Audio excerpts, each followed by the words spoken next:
It's a beautiful day at Music Student 101. We're here to celebrate music and a few other cool things.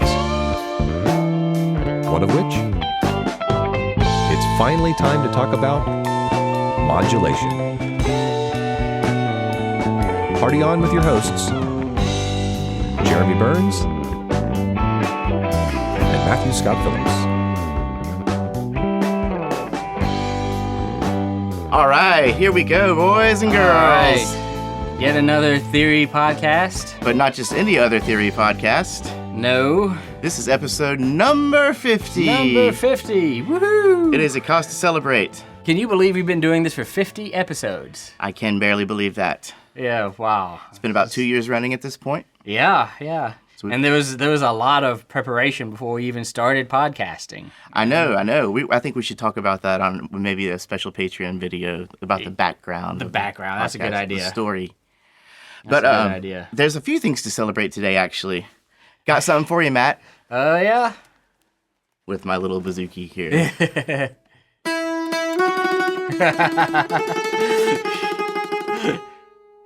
I like it. You know the rest. Yeah, we know the rest. Today is Matt's birthday. It is indeed. And such a humble fellow, I had to learn this on Facebook. Yeah, at some point, you really stop counting and you stop making a big deal out of it. Well, normally I'm not a day drinker, but I propose... Normally I'm not either, but...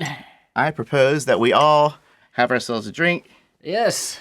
To Music Student 101 and our great listeners. Congratulations to all of you fine musicians. Indeed. And I shall pour this into my pint glass. And you can hear it on the microphone. All right. Normally we do the coffee. We're making everyone thirsty. Now our donors are keeping us in beer today. I just did like the worst pour ever. That's uniquely bad. Me too. Here we go, man. Cheers, brother. Congratulations. Indeed. Okay, speaking of congratulations, and please bear with us with all the sipping. We're gonna sip a good bit. But before we get into this third congratulations, I do want to start off with something kind of cool. We don't really bring up religion or politics on this podcast. Really not. For a very good reason, several of them. Not our mission statement. It's not our mission statement, and we don't care who you are or what you believe in or who you support. As long as you love music, you're okay in our book. Right? Absolutely. But for a while, I never really subscribed to any particular religion myself, but I spent a little bit of time studying some of the Eastern philosophies and found some of them really resonated with me. Mm-hmm. And in my college years, I was reading the Tao Te Ching, I guess you would say. Yeah, the Tao Te Ching. And the version I was reading was by the translation was by this guy Stephen Mitchell. Okay. And in the prologue, he had this great quote, and he said, "Let's see here. A good athlete can enter a state of body awareness in which that right stroke or the right movement happens all by itself, effortlessly without any interference of the conscious will. The game plays the game. The poem writes the poem. We can't tell the dancer from the dance." Wow. Less and less do you need to force things until finally you arrive at non-action. So the doer vanishes into the deed. Interesting stuff. This is one of the best descriptions I can think of for being in the pocket. Yes. You know what I'm saying? That elusive musical state where you are... Yeah, where it's just kind of flowing out of you, and you're not thinking about it. You're not having to go this note to the next note to the next note, but it is just happening. And it's almost like your body is almost like you're walking. You don't have to tell yourself to get up and walk. You just get up and walk. Yeah. And it's almost like your body knowing through muscle memory and through all your practice what you need to do, and it just happens. And then sometimes cooler things happen that you didn't plan, and you're like, wait, who did I just channel? Who is that? Did I really nail that triplet?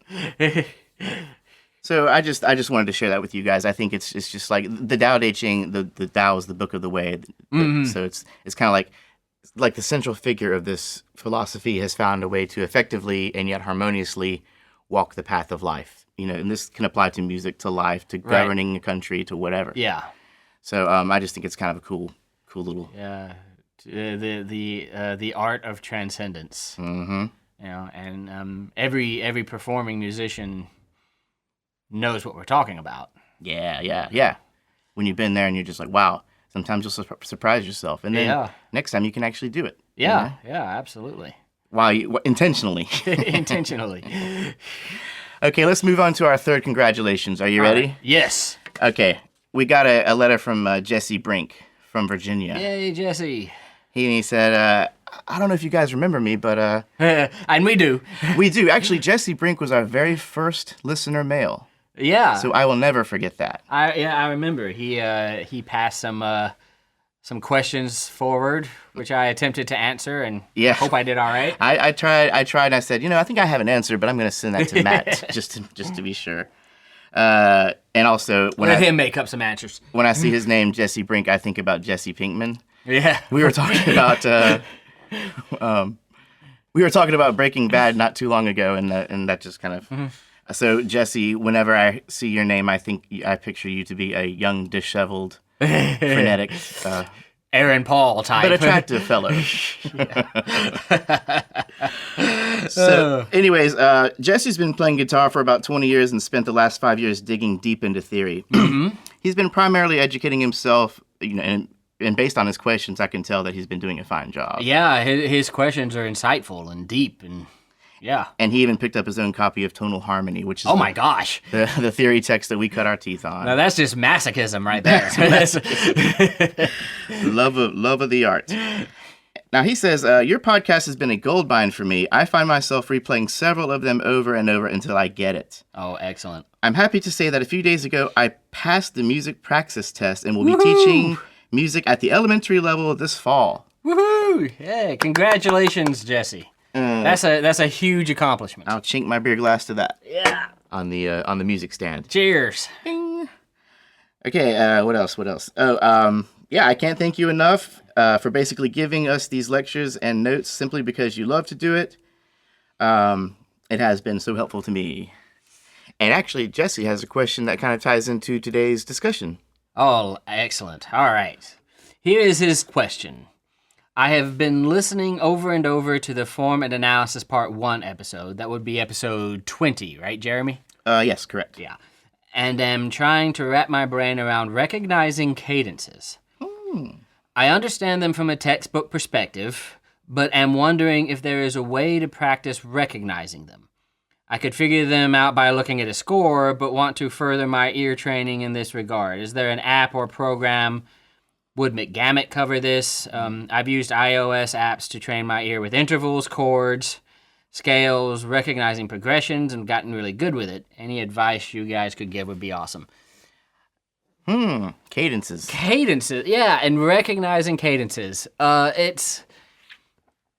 It's a really interesting thing trying to recognize cadences because, like Jesse was saying, understanding them from a definition perspective is fairly easy. Even looking at them and seeing them in a score, is often something that's not super hard. Hearing them in music, when I want to hear cadences, I'm listening more for the language of the music than I am any particular note or combination of notes that I say, aha, that is a cadence.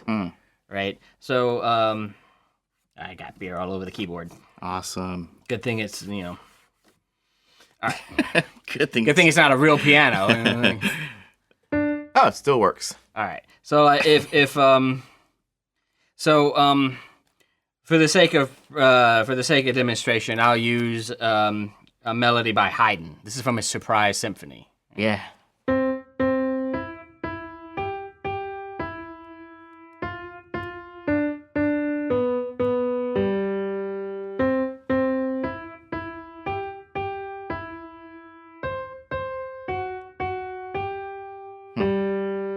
Right. I've heard that before.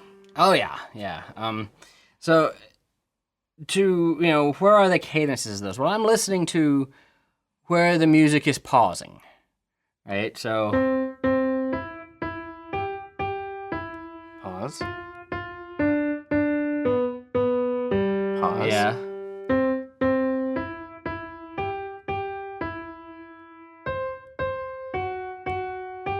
big pause, right? So there's like 4 pauses altogether, right? Yeah, right. So I'm listening for that. I'm listening for those for the rhythm to slow down. I'm listening for the chords to sort of stay where they are. More than listening to any particular note, a particular chord, I'm listening for that sort of the pacing. Like the breath, like a breath. Right. Remember that cadences happen at the end of phrases. Yeah. So, I'm listening for where the phrases stop and start. Yeah, in episode 19, cadences, we kind of referred to it as like a sentence. We kind of compared it to a sentence. Kind of compared it to a sentence. Or paragraph. Yeah, with commas and periods and things. Yeah. And so, when you're writing music, you're listening to it and...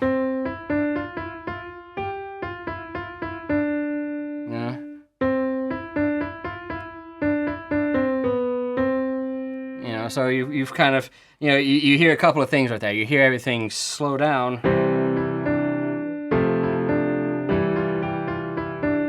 Or whatever I did, I don't remember.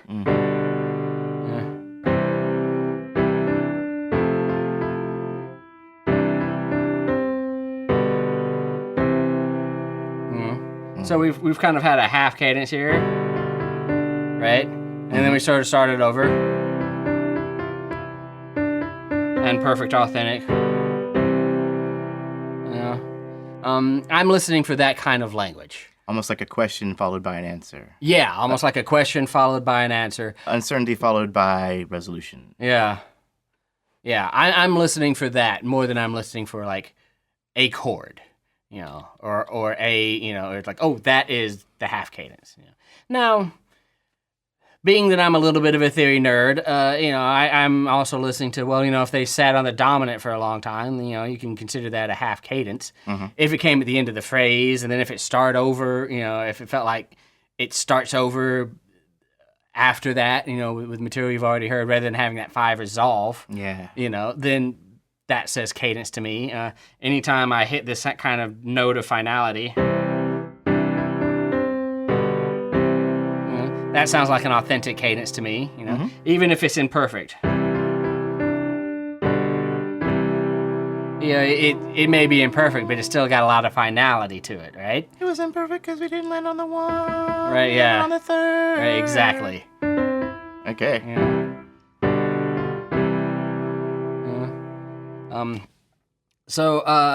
I'm listening for that. I'm listening for language, musical language. I'm listening for phrases. I'm listening for overarching sort of structure, the building blocks that are coming together to make this piece of music. Mm-hmm. And I hope that's helpful, Jesse. Yeah. And anyone else who's curious about the cadences. And everyone else, practice makes perfect, as always. Continue to practice. Don't lose faith. You will most certainly get there. Mm-hmm. There'll be times when you'll get to a point where you hear cadences so clearly that you can't imagine a time when you didn't. Yeah, right. So as far as apps or things, so McGamet, I don't know if it would particularly specifically do this. It definitely does harmonic dictation and melodic dictation, right? Mm-hmm. So those melodies and chord progressions will have cadences in them. If you're doing a melodic dictation in McGamet and you've been putting in a bunch of quarter notes, and all of a sudden you have to put in a half note, then that's probably a cadence there of some kind, right? Mm-hmm. And you're probably, if you're doing a half cadence, it's probably going to be scale degree 2 or 5. If you're doing an authentic cadence, it's going to be scale degree 3 or 1, or it's probably worthwhile to sort of have a minute to think to yourself, hey, there's the cadence right there. The half to authentic. From phrase 1 to phrase 2. Think about those things. It's probably worthwhile. Mm-hmm. Mainly just listen to music. Mm-hmm. Listen to the language, listen to the phrasing, listen to the patterns. Because that's where the cadences are going to come through. Actively listen specifically. Always be actively listening. Having your stereo on in your car doesn't really do you much good. Right. As much as we all love it. Yeah, right. The trick to this is to listen when you can devote your full attention to what you're listening to. Very good. Well, let us continue then, shall we? I hope that worked out for you, Jesse. I hope so. A little bit. We have a new review on iTunes, actually. All right. We got 5 stars from KNF Jazz Cat. Nice. Thank you so much. And they say, fantastic. I think the way Matt and Jeremy cover the material makes it approachable for both students as well as anyone with a musical background who wants to expand his or her knowledge. Highly recommended. 5 stars. Well, thank you so much. We do try our best. That's 10 reviews, all of them 5 stars. Excellent. 50 stars. Excellent. So I think at this point I'll be kind of sad if we get a 4-star. What do we do? What happened? How can we make your listening experience better? Yeah, don't rate us unless you want to give us 5 stars. Jeremy's kidding, of course. Right. I mean, not really, but yeah, of course he's kidding. Not entirely. I mean, he's not kidding, but he's kidding. I am, yeah. Half kidding. Half kidding. And we also have a new patron, it looks like. Yeah, a new patron. We have 2 of them, but for the sake of time, we're going to cover one today, and we're going to cover the next one, next section here. Awesome. Yeah, 8. We're going to talk about Vern Stevens today. Amon Kelly, I heard from you, buddy. I appreciate it. We're going to hit you next time. All right. So, Vern Stevens from Virginia Beach, Virginia.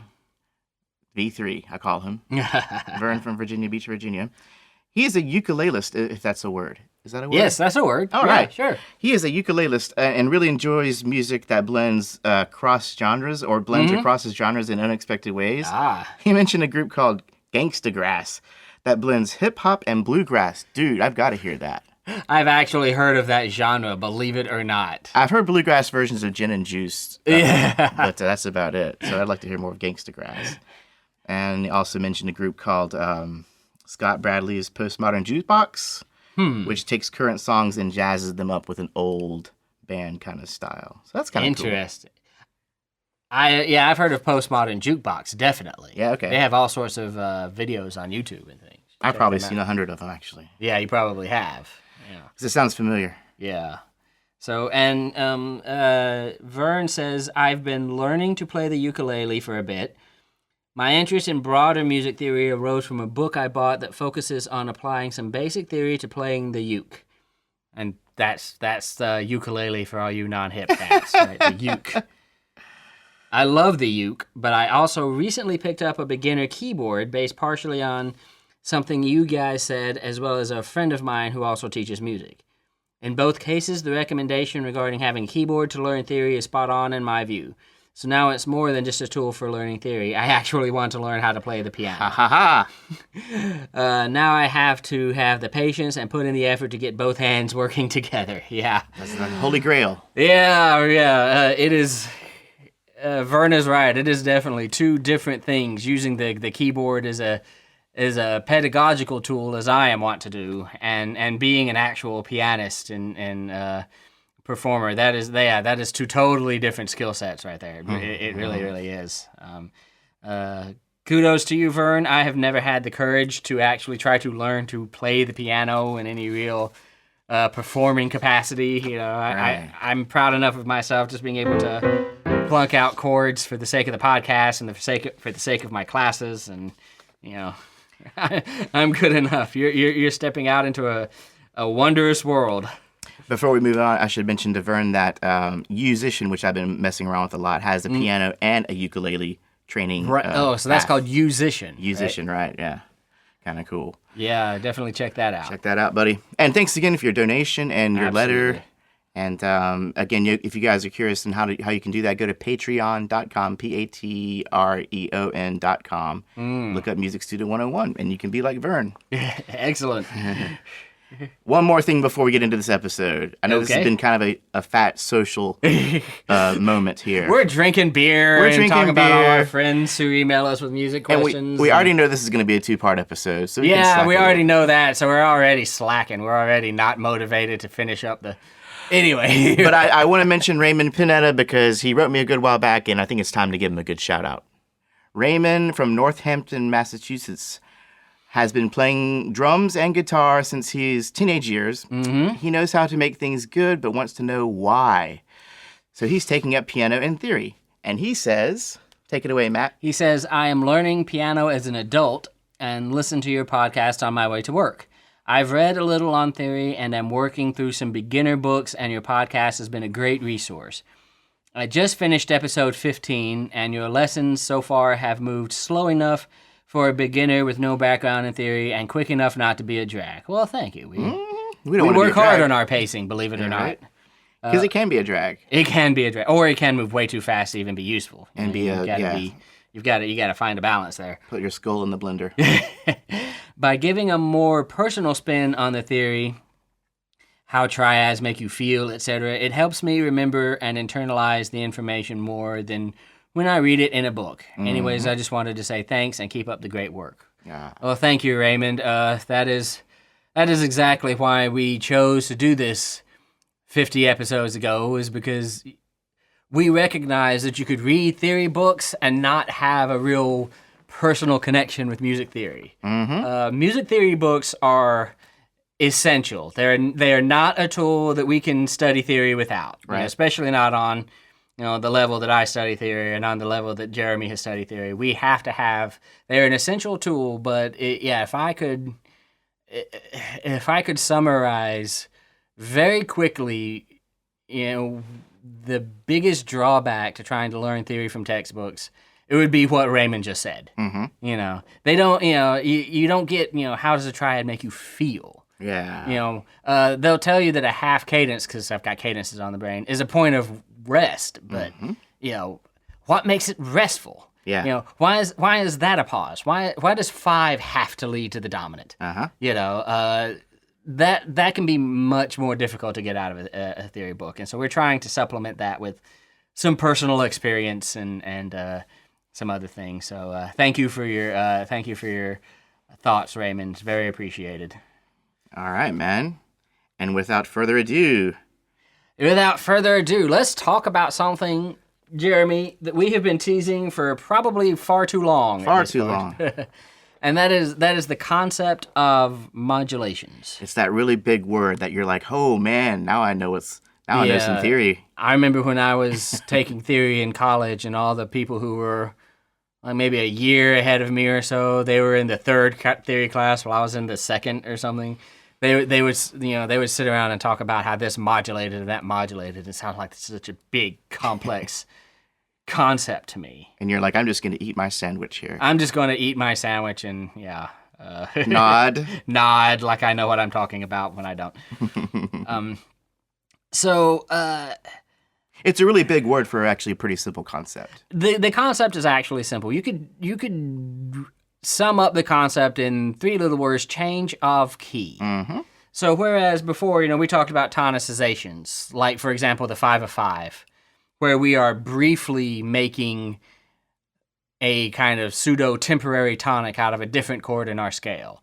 So we have a 5 of 5 that will move to a 5 in a tonic to dominant relationship, which then goes to 1. Secondary dominance, right? Right, exactly. Or a 5 of 2, which will, pull towards the 2 the way dominant pulls towards the tonic, and then that 2 can go on. Compared to that, modulation is more of an extended change of key. We're not just going to sort of briefly tonicize a new chord with a single secondary dominant. We are going to actually hang out in that chord and make it its own kind of key for a while and increase its importance by prolonging it in this way. We're prolonging it by just making it sort of a temporary tonic of its own. In layman's terms, this is changing key. Yeah. And within one piece of music, this is changing from one key to another. There are theorists who would roll in their grave at the very notion that anything actually, quote unquote, changes key. That what we're doing here is focusing on a particular aspect of our original key and just sort of hanging around it and prolonging its presence in the music by making this sort of temporary tonic out of it. And that we'll eventually have to get back to our original key, right? Yeah. And everything pre-Mahler does that. Right. So whereas a tonicization is really, in the terms of a secondary dominant at least, is just a very brief sort of one chord creation that we use to push to a different chord in the scale other than tonic. A modulation is a more extended hanging around in the key of some chord other than tonic, making that chord into a little key of its own for a small amount of time. Now let's talk about real or quick. a large amount of time. Oh yeah.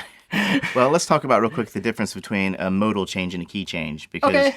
in my studies I came across the notion that going from C major to C minor would not be considered a modulation.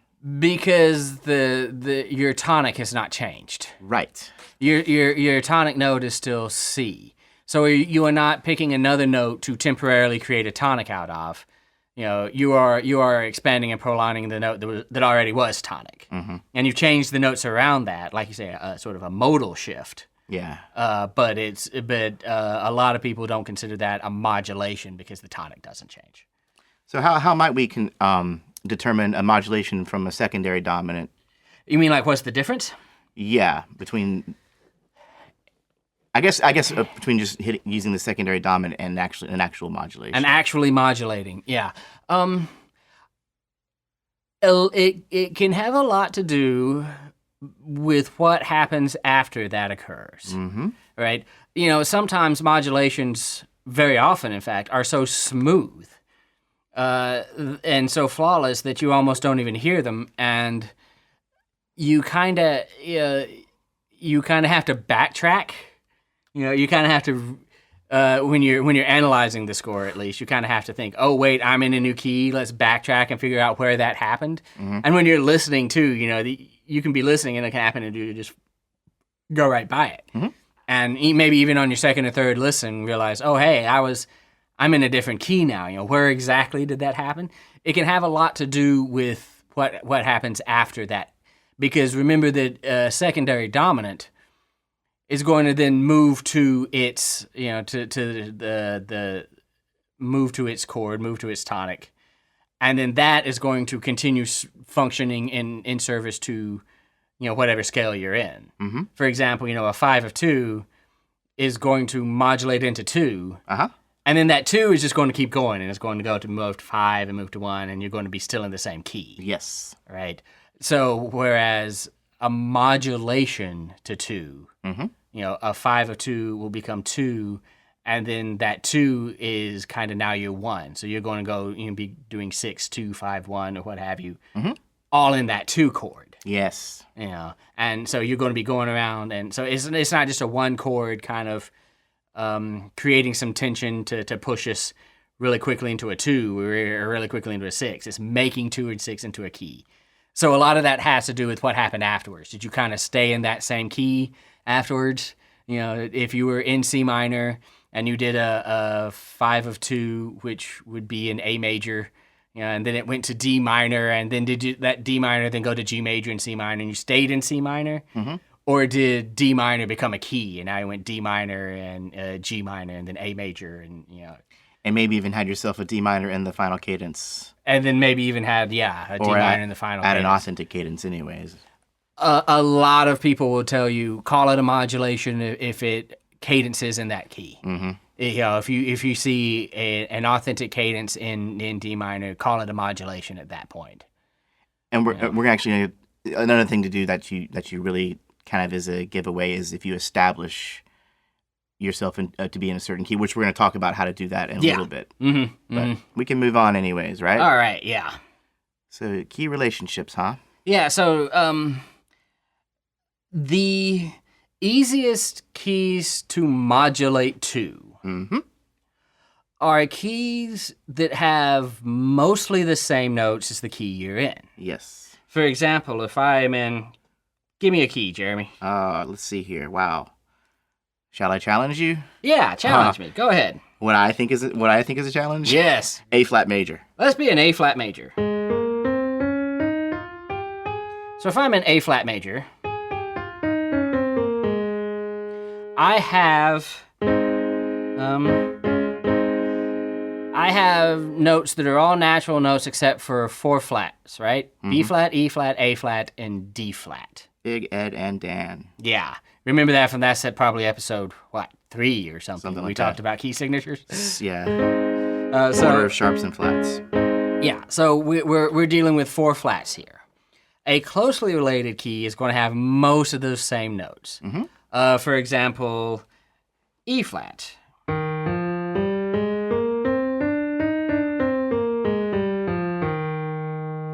had B flat, had E flat, and had A flat. It'll just happen to have a D natural instead of a D flat. So we have moved one step backwards on the circle of fifths, and we have 3 flats instead of 4 flats. That's a closely related key. Right. Right? We could move up to, what is it? D flat. Yep. This is going to have 5 flats. Yeah. E flat, E flat, A flat, D flat, and G flat. Yeah, and that would also be a closely related key. So in general, the closely related keys are the ones that are next to the key you're in on the circle of fifths, 1 degree clockwise or counterclockwise, and they tend to be the easiest ones to modulate too because you're not having to switch a whole bunch of notes, really. So either a perfect fifth up from the key you're in or perfect fourth up from the key you're in. Yeah. Right? Right, yeah. Or vice versa. Or 2 perfect fifths, or 2 perfect fourths. Okay. After that, you start, is it really a closely related key? Okay. The other big closely related key, of course, is the one that shares the key signature that you're on. C minor and E flat major, for example. The relative minor. Yeah, and the relative major, in which you don't really have to change any notes. You just have to reestablish a new tonic. Right. Yeah. So let's see, 5 keys that are closely given. Yeah. So I guess real quick, I'll just tie this all together with this what you just said, basically, right? Yeah. So in any given key, there are 5 keys that are considered closely related to it. Right? Yes. And that's all. This is all within one accidental. Yeah, all within one accidental. So we're in C major. We're in C major. We know that A minor.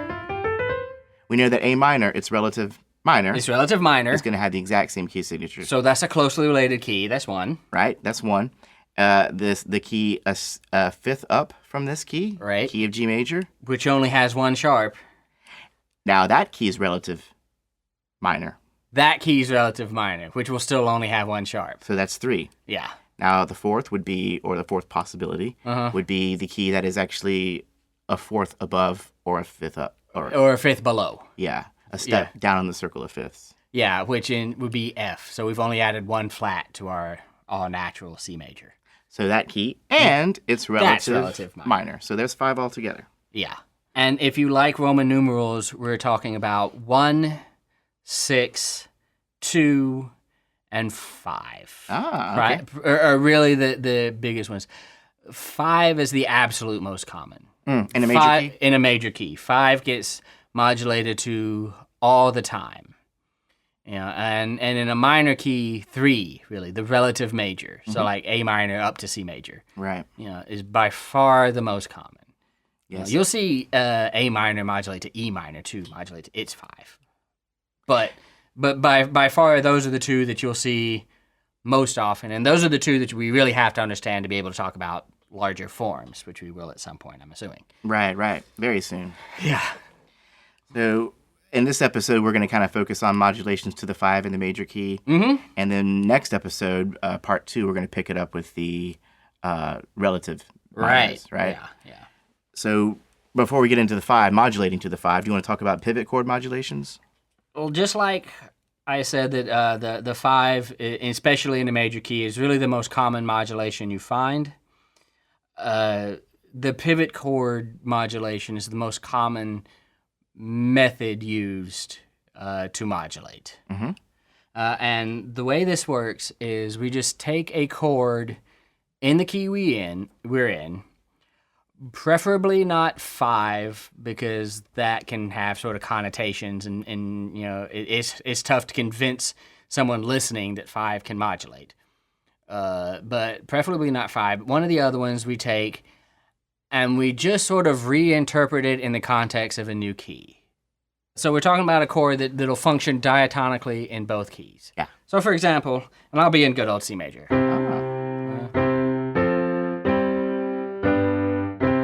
And I'm playing around. Yeah. Establishing yourself. Establishing myself. We are definitely in C major, right? Yeah.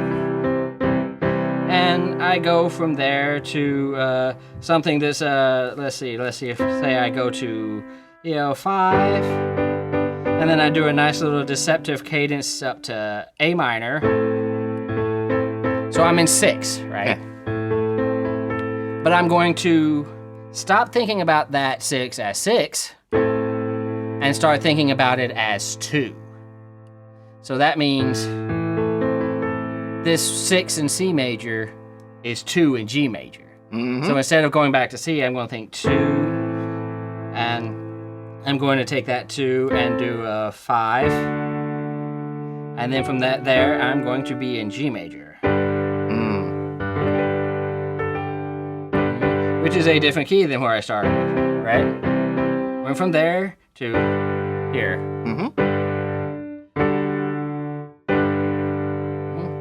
Right. Pretty cool, right? Very cool. That is the basic idea of a modulation.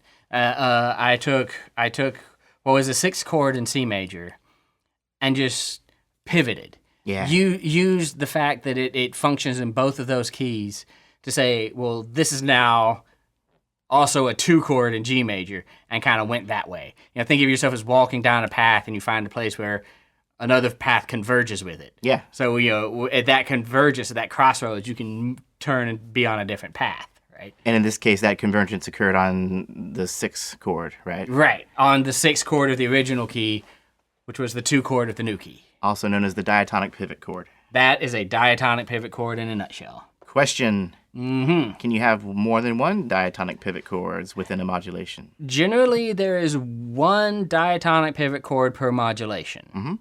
And it is the job of a good theorist to decide which chord that is. Okay. And this can be a point of some debate in a theory class. Some people think, well, I think it's this chord is where it modulates. Other people say, well, what about this one?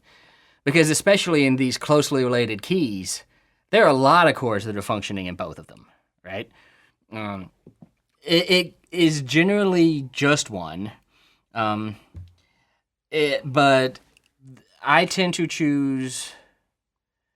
to work backwards from a cadence and choose the first chord I see that can function effectively that way, right? Because that's the one chord where, if you say we're in C and the music says we're in C, I believe it until it's not, right? So everything up till that point could be in C, and then there reaches a point where everything could have only been in G.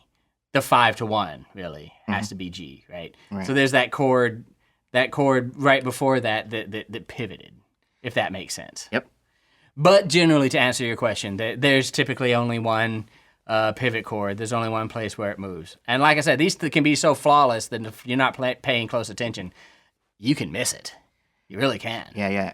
And in this case, the pivot chord was of a predominant function. Yes. Now, is that pretty important for a pivot chord, do you think? Yes. Okay. Most diatonic pivot chords are of predominant function. In the new key? In both keys, I mean. In both keys, definitely in the new key. Yeah, okay. What it can't be is a dominant function in either key. Right, because in this case, the 6 in the key of C major is a predominant function, is a predominant chord. Right. And then the same chord, 2 in G major. In G major is very much a predominant chord. Very much a predominant chord, yeah. So one thing to look out for. Yeah.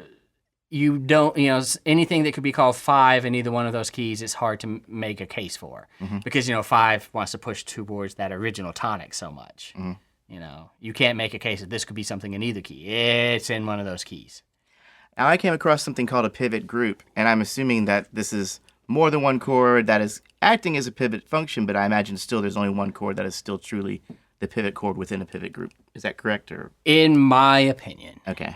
That whole pivot group thing, I don't want to call it a cop-out. Yeah. I mean, but theorists have different theories. Theorists have different ideas. And like I said, what chord is the pivot chord sparks a great amount of debate. Yes. And some theorists will talk about a pivot group, in which, there's a group of chords that are functioning in both keys, and we eventually move into the new one.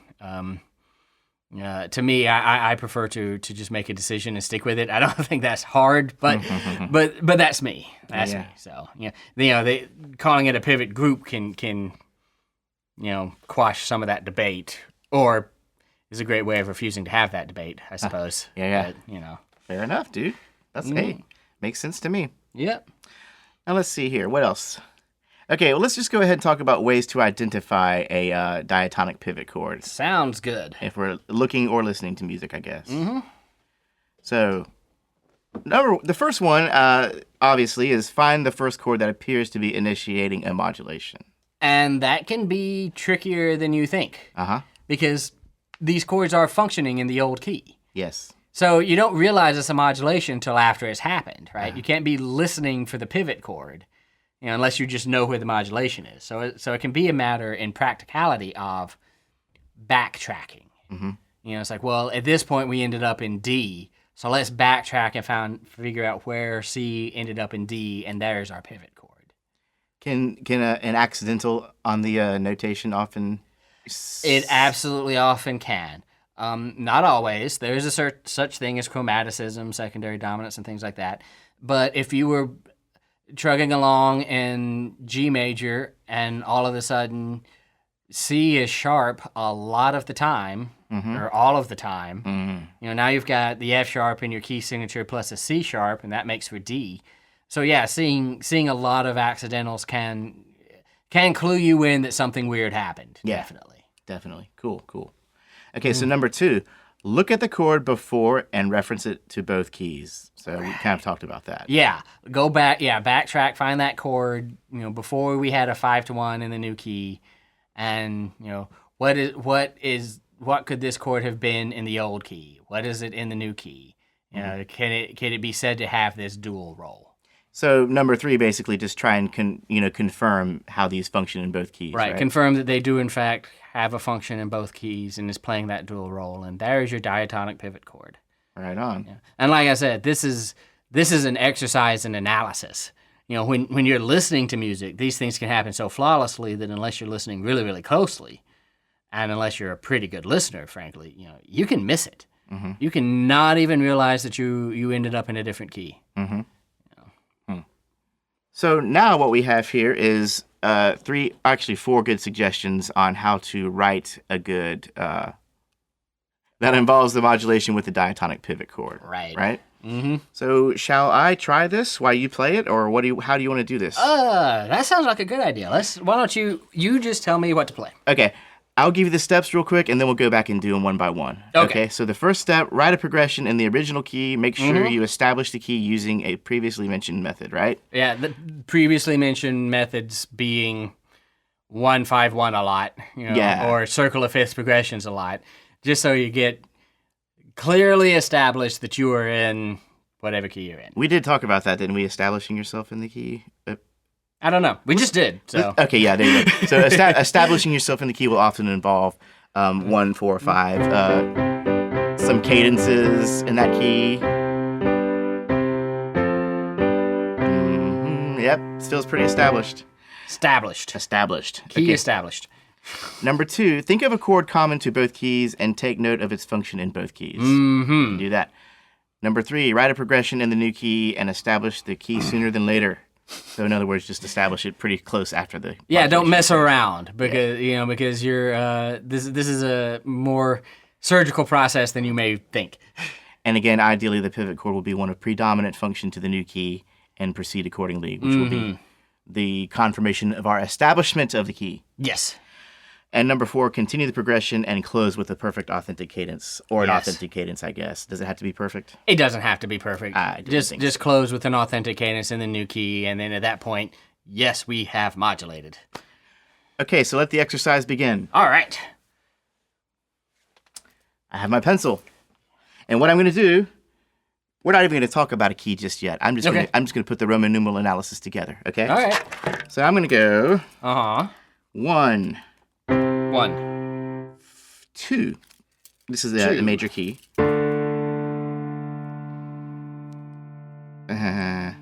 We need to establish the key, don't we? Okay.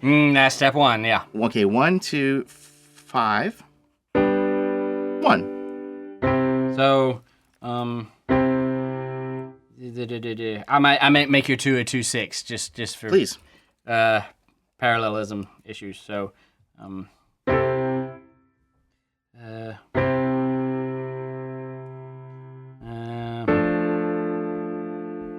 then, so we have established our key. Step 1. Uh-huh. Okay, so we got 1, 2, 6, 5, and 1. Mm-hmm. We're not even going to talk about what key we're in. Because this same process in any major key. Doesn't matter. But what I know I will want to do, just for the sake of this episode, I want to modulate ultimately to the 5. To the 5. Good plan. So we're going to find a chord that is common to this 1 chord, and we're going to find a chord that is common to the key of this 5 chord. 5 chord, right. Chord based on the 5. Right. So in this case, we have the first progression was a 1, 2, 5, 1. Mm-hmm. I'm going to take off from that and go 1, and I think 6. 6. So then we're talking about, so we did 1, 2, and then 5, 1, and then we're going to go 6. Yeah. Well, yeah. And then, so I know that 6 is a minor chord. Mm-hmm. It's minor in the first key. Yeah. And then in the second key we're going to go to, which is based on the 5. Right. 6 is going to be the 2 chord. It's going to be the 2 chord, yeah. Think about, 6 being a whole step away from 5, right? Mm-hmm. So if you imagine 5 is 1, that makes 6 2. Mm-hmm. So this 2 key, this is now 2. Where is it going to go? Was 6, now 2 in the new key. So it's going to go to the, I would imagine it would go to the 5. In the new key, right? In the new key. And then to 1. In the new key. And we have effectively modulated from here to here. And we did that in a very short amount of time, but still I think we were able to establish the keys of both. Yeah, and this is sort of a sort of an exercise. This is sort of a laboratory-like thing, you know. If we were writing real music, I would be all and writing melodies and stuff, right? And then changing chords. So 2, 5, 1.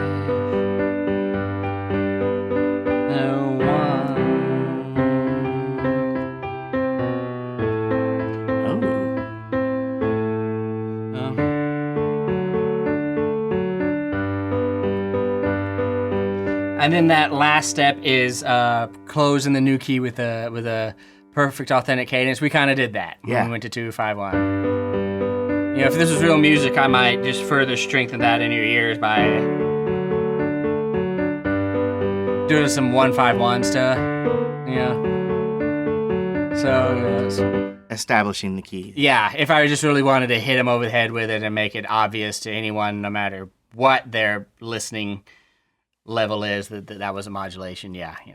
So now that we've done that, let's listen to it one more time, if you don't mind. All right. Starting off in the first key. First key. We got 1. 1. 2, 6. 2, 6. 5. 5.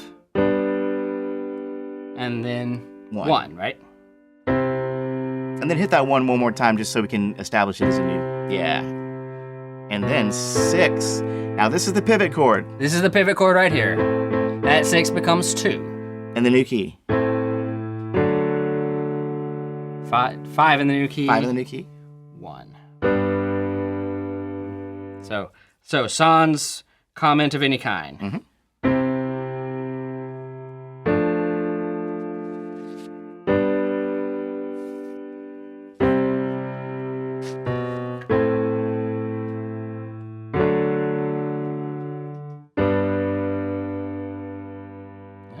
Yeah. And then after that modulation, we'd probably spend a little bit more time, if time allowed, to establish ourselves in depending, that key. Are we writing a Mozart sonata? Are we going to have a second theme? Or, what's going to happen? What do we want to do? Yeah. Sure. So, and that's it's a perfectly good pivot chord modulation. Congratulations. Hey, thank you. All right, I think I'm ready to talk about modulating to the 5 because in a major key, yes, this is the most common. It is the most common. So let's do it, man. Let's talk about modulation. Well, we call this a 1 to 5 because we reference the chords from the first key. So a modulation to 5, meaning a modulation to 5 from that first key. So if I'm in the key of B flat, a modulation to 5 is a modulation to F, right? Yes. Because F is the 5 of B flat. Correct. Yeah, that easy. Like we said, this is the most common major key modulation. It is sort of, you can almost think of it as taking the concept of the half cadence. where we say we're playing in a key, and then we half cadence, right? You can almost think of it as taking that idea of the half cadence and just prolonging it by modulating to that key.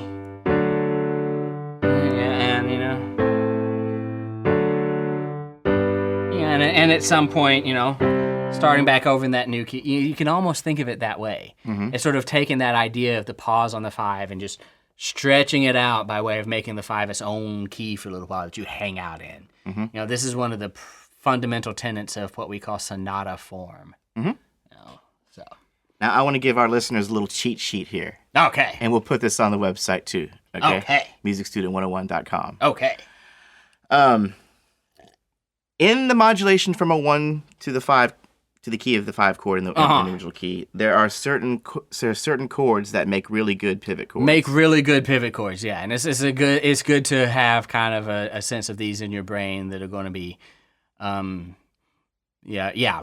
good knockout chords to turn. So you're not just having to find new ones all the time. And for the time being, this is just in the major key, going Sure. from 1 to the 5, right? Mm-hmm. Yeah. So what are those pivot chords? A big one is 1 reinterpreted as 4. Okay. It really doesn't get any simpler than that, right? Mm-hmm. So if I'm in C major, and then and I go to, and then or I just do what I just did, and I go 1, 5, 1. I've established my key pretty well, right? Mm-hmm. I just think of that 1 as 4, and then go from 4 to 5 to 1. And I've modulated to G major to 5. As if by magic. As if by magic. Very, very, very common. Very, very common. So what's another common one? Another common one is 3 reinterpreted as 6. Mm-hmm. So just to stay in C major, if I manage to find myself in 3 E minor, that would be 6 in G major, right? From there we would go to 2, to 5, to 1. So and we're back in G major again. So 1 reinterpreted as 4, 3 reinterpreted as 6, works pretty well. Easy to remember because of the mediant relationship. Yeah, neither one of those have any kind of dominant connotations in any of the 2 keys, either of the 2 keys, right? Right. They're mediants, so In both keys. that works pretty well. And 6 reinterpreted as 2, which is what we've done in our exercises here. Mm-hmm. Makes for really good. Basically, you want to avoid anything that can be called 5 in either one of those keys, especially in the new key. And you want to stick to something that could be argued as having a predominant function in the new key. That's what makes the best pivot chords. Okay. Very good. Yeah. Okay, so those are some good pivot chords if we're modulating from 1 to 5 in a major key. Yep. What if we are modulating from 1 to 5 in a minor key? Do any of those chords? Those are not agonizingly different. Okay. Actually. In a minor key, the most common modulation is actually to 3. Because, that involves the addition of no new notes, right? Mm-hmm. We talked about that at the top of the podcast. Closely related key. Closely related, same key signature. So you're just dealing with all the same new notes. So it's really easy to modulate to the relative major. However, you do modulate from a minor key to the minor 5 of that key, or even the major 5 of that key. Beethoven does that a lot. Mm-hmm. Yeah. So it's something that can happen. And your pivot chords are pretty much going to be the same ones. Minor 1 reinterpreted as minor 4 still works. Major 3 reinterpreted as major 6 can still work. Good old mediant relationship. Good old mediant relationships. In the minor key, 5 minor 5 without the raised leading tone, right? That we sort of artificially make major. Which we don't talk about a lot. We don't talk about a lot because in classical music it just never ever happened except for in this particular context. Well, okay. Whereas minor 5 can it's a little easier to go from minor 5 and reinterpret that as minor 1 and move on in a minor key, because being that it's minor 5, it doesn't have the real strong pull to the original key's tonic. Right. So you can get away with calling that maybe a little bit more. I'm still a little sketchy on that one. I have I have a hard time thinking, is there something that might make a better one than that one? But at least in minor key, it's a little easier. Yeah. And similarly, we're going to stay away from the 5-1 also in the minor key. Yeah. Okay. Very good. What happened to that 6 being reinterpreted as 2 in the major key? Well, in minor keys, 6 is a major chord and 2 is a diminished chord. Big difference. Yeah, so it's not that you can't finagle some way out of making that work, but it's not as just a super easy pivot chord as some of the others are. Not as organic. Not as organic, yeah. Very cool. Okay, it's time where I came across that textbook sounding stuff that I need you to make. That we all know and love so much. That I need you to simplify for me. Was it Jesse that bought the tonal harmony textbook? He did. But actually, this is from Roy Francoli's book, actually. Okay. So explain this to me, will you? Okay, I'll do my best to make up some answers. The melodic introduction of the leading tone in the new key is sometimes a sufficiently strong factor to support a modulation. The melodic introduction of the leading tone in the new key is sometimes a sufficiently strong factor to support a modulation. What he is saying, I a little bit think he's copping out here, but I won't poison the podcast with my personal opinions any more than absolutely necessary, because what he is saying does speak to an important point. Okay. You know, we talked about secondary dominants and how they're a function of counterpoint, right? They're the introduction of chromaticism, and it's this chromaticism that we're trying to get at by even creating these kinds of chords. What we're saying here is that in modulation too, it is the chromaticism that really makes modulation possible. So when I modulate from D major to A major, which is a modulation to the 5. Closely related key. Yeah. Closely related key. I'm going from 2 sharps to 3 sharps. Mm-hmm. It is the introduction of that additional sharp that makes that possible. Mm-hmm. And so what he's saying is that alone is sometimes a sufficiently strong factor to support a modulation. The fact that I added that G sharp is going to propel us to A because G sharp wants to move to A. Other harmonies be damned? Other harmonies a little bit be damned. Chromaticism messes with the formula. Mm-hmm. It messes with your nice, happy little world where everything has its role and has its place. You know, and chromaticism creates strong tendencies that pull us very compellingly, in a very compelled sort of fashion, towards a certain place. And when you introduce a G sharp into what was D major, you're pulling yourself towards A. Mm-hmm. Yeah, just as it was the chromaticism that we were trying to get at in the secondary dominance and what made those function and made those a thing. Mm-hmm. It is chromaticism that makes changing keys possible. Okay. Because it muddies up what key you are in and makes you feel compelled to be somewhere new. It kind of puts a blindfold on you and spins you around a few times. And that's a good description of what it does. Certain direction. Yeah, I like that description of what it does because that's really what it is. Yeah, and sometimes that happens in one chord, a pivot chord. You know, if you listen to, classical era sonatas and symphonies, like Beethoven's Fifth Symphony or whatever, that can happen over several measures of just a lot of chromaticism murkying up the waters. Yeah, right. And then you come out in a new key. Mm-hmm. So yeah, that's kind of what that sentence is getting at.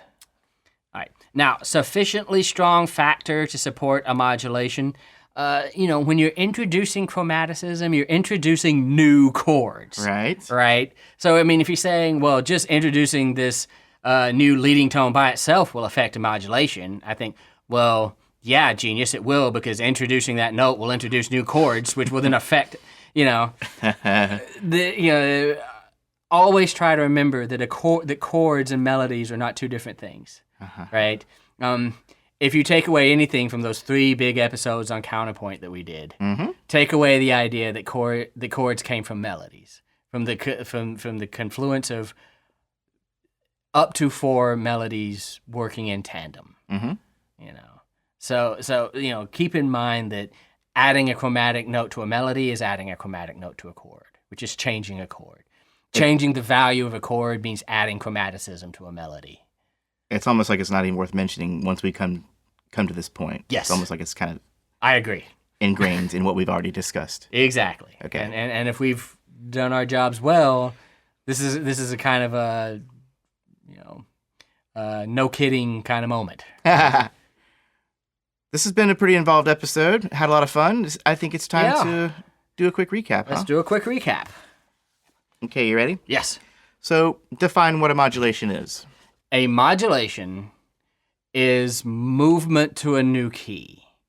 What we are doing is, whereas in tonicization, we sort of took one chord as secondary dominant and used that to really affect a lot of motion to a chord in our scale, a 2 chord or a 4 chord or whatever. Mm-hmm. With modulation, we are taking a chord from our scale that is not tonic and raising its importance, prolonging it by making it its own key. And we're going to call that tonic for a little while and move around in that. It's been established. We establish it, and then we spend some time in it. Some time in it. That's the difference between a secondary dominant, which is really more for a moment in time. Yeah. Which in modulation kind of takes place over a longer period. Exactly, yeah. With more establishment. Yeah. And we already also discussed how changing from C to C minor isn't really a modulation because your tonic hasn't changed. Your tonic hasn't changed. That's a big deal.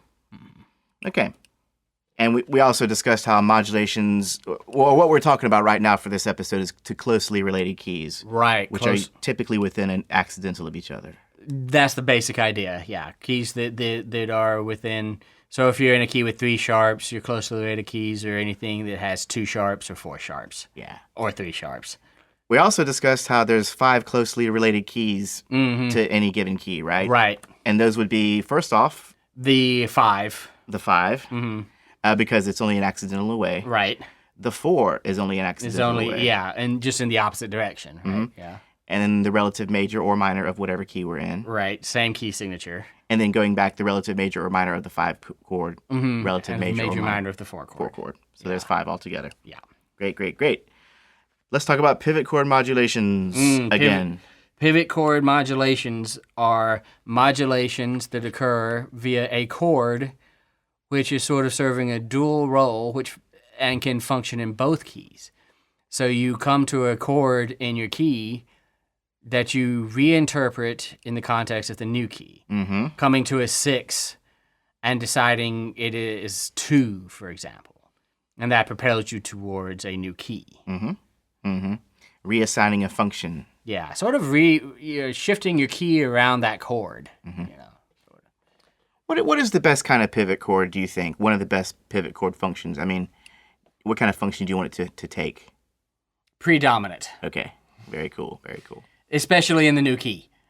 Yeah, right. Okay. So usually, again, these are usually chords that are common to both keys, and often, for best results, it'll be the predominant function of the new key that you're going into. Yeah. Mm-hmm. There's a few ways to identify a predominant... Some sort of steps if you're looking at a score. Yeah. I said predominant, but there's 3 ways to identify a diatonic pivot chord. Yeah.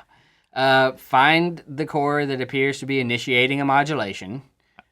It may have an accidental in it. Accidentals in general can kind of clue you in sometimes. Mm-hmm. To a key change. Yep. Or to something weird happening. Mm-hmm. Look at the chord before it and reference it to both keys. Mm-hmm. So is this chord that happened beforehand something that can function in both? Is it a 6 in one and a 2 in another, or is it 1 in the first one and 4 in the second one, or what do you or what have you? Very good. Yeah, and then finally try to see if these chords do in fact function in both keys. And if the answer is yes, then you've got a strong candidate for a pivot chord. Wonderful. Mm-hmm. And then, of course, we did a little exercise for writing a pivot chord modulation. Right, yeah, and Jeremy wrote out a nice, beautiful little modulating chord progression that worked very well. Some of my finest work, I'd say. And then we just got onto modulating to the 5. And then, just modulation to the 5 as a subject, because it is the most common modulation in major keys. Big takeaway from this one, chords that make good pivot chords in a modulation to the 5 1 reinterpreted as 4. 3 reinterpreted as 6. And just to clarify, when we're saying this, we're saying 1 in the first key, reinterpreted 1 reinterpreted as 4. in the new key. Yeah. 3 reinterpreted as 6. Mm-hmm. And 6 reinterpreted as 2. Okay. Are your 3 big ones, really. Very good. Yeah. And that's in the major. We're going from 1 to 5 in major. Yeah. In the minor key, modulating from minor 1 to minor 5, which is a thing that happens. 1 reinterpreted as 4, still good. 3 reinterpreted as 6, still good. In this one, 5 reinterpreted 1 is a little bit more okay because you're talking about a minor chord.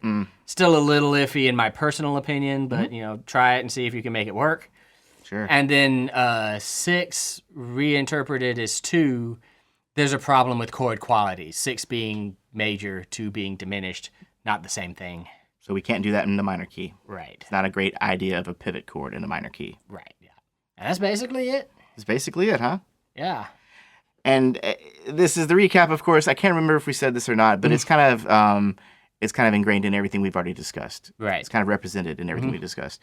Before we get out of here, Writing a smooth modulation. 3 steps to create a smooth and effective modulation. Yeah. Step 1, establish your first key using 5-to-1s, ideally an authentic cadence. Circle of fifth motions, 2-5-1, 6-2 are great for this. Right. Step 2, use a diatonic pivot chord to connect the first key to the second key. Work your way around to a 6. Work your way around to a 3. Work your way around to, 1 if you really have to.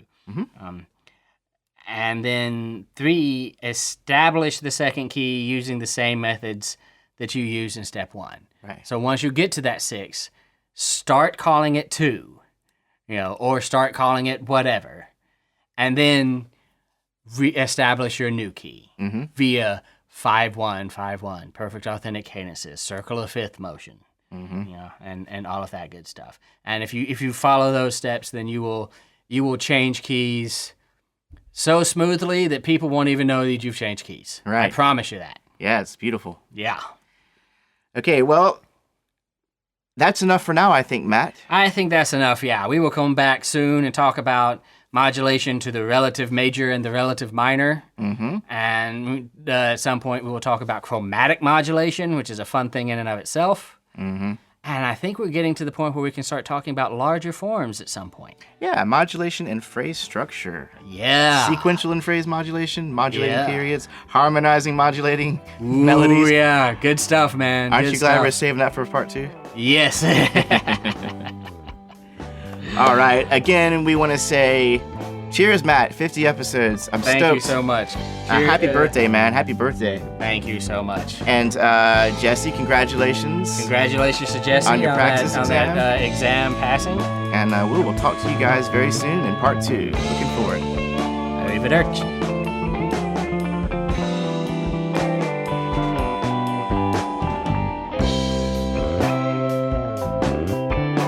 There's way more to say about modulations than we could fit in this episode. For more on the art of changing keys, keep listening for part 2 of this episode, and for many more episodes to come.